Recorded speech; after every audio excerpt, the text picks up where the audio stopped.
I think that the strategic position that Nigeria holds in Africa is one major reason why Nigeria does need a special attention with a special envoy. This is a nation that's very rich. It's a nation that would reduce the burdens of America if it is properly harnessed. It will help the other African countries. This is a nation with the largest number of intellectuals in Africa who are serving all over the world and doing excellently well. But it has been bedeviled, and over time, the structures of democracy that ought to strengthen the nation internally have been weakened. If you look at the geography of the killings from the beginnings of Boko Haram, and even before that, you would have noticed that the killings are systematic, they're deliberate, they're calculated, and those carrying out are well trained. Everybody knows that they are trained either by Al-Qaeda or by ISIS. Everybody knows that they are well armed. They kill soldiers, they kill security forces, they overrun villages, they overrun towns even, and control local governments. And it would seem that the government is unable to contain all of it. Let's give credit to President Buhari. His first year, he put in everything to push back the Boko Haram. But in the last 6 months, Boko Haram have come back, and have come back in style. Not too far away, several soldiers, a whole battalion, was chased out. Just 2 days ago, another one has happened. But this would have been okay if that was the only problem. The Fulani herdsmen themselves, the ordinary Fulani we know, do not carry any arms, but now they carry arms. They overrun villages, and they overrun villages in the most inhuman ways. They slaughter. They slaughter children, men, women, everybody. And it's going on, almost unstoppable. My call is that an envoy will stand in a neutral place, but in a place of authority, where he can express himself and put pressure on the government of Nigeria that can do this job, and let them do it. Let them arrest criminals and separate criminality from the generality of the people, from the Fulani people, from human beings. Brothers and sisters, what aches me as a priest is that the people who are being killed are poor people. These are the helpless of the helpless in the society.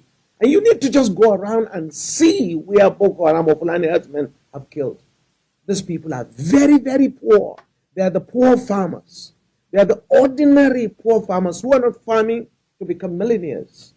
They are farming just to sell and to eat and to pay school fees for their children. But those are the people who are being killed, and it pains me, because why would a government ignore its poor?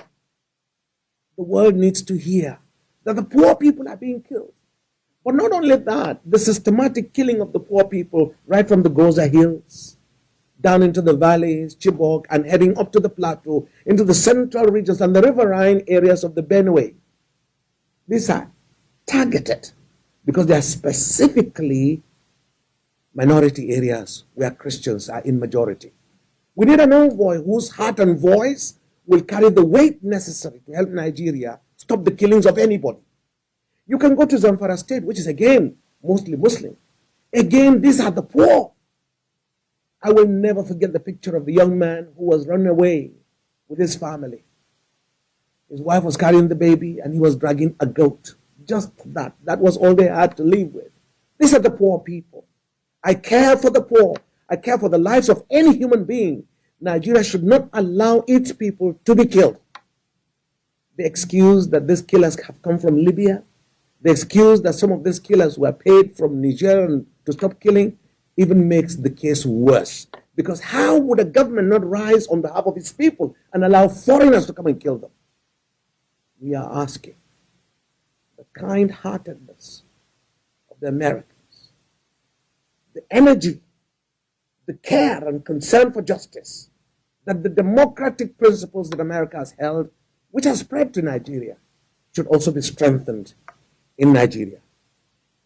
I will not end my heart in the way I talk without asking for two things. The first one, please, could the narrative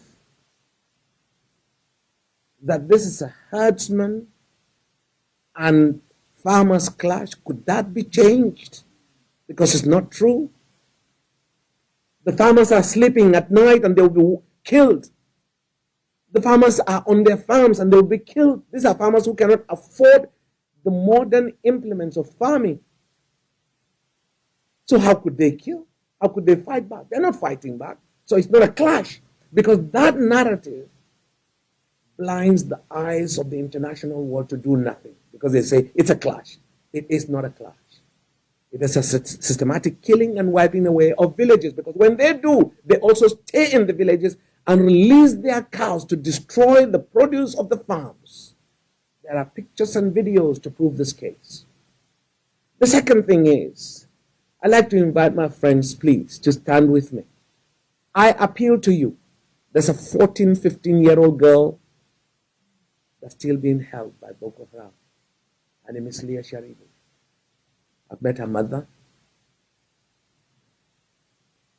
I don't know how this illiterate woman was able to educate her child to love Jesus. In front of men with guns, murderers, who would release her if only she would deny Jesus as her faith. She wouldn't do that. It's a year now. She's still there in captivity. We appeal. An envoy can follow these cases and correct not only the narratives, but help free people for their belief, to give them their freedom to believe and the freedom, their conscience.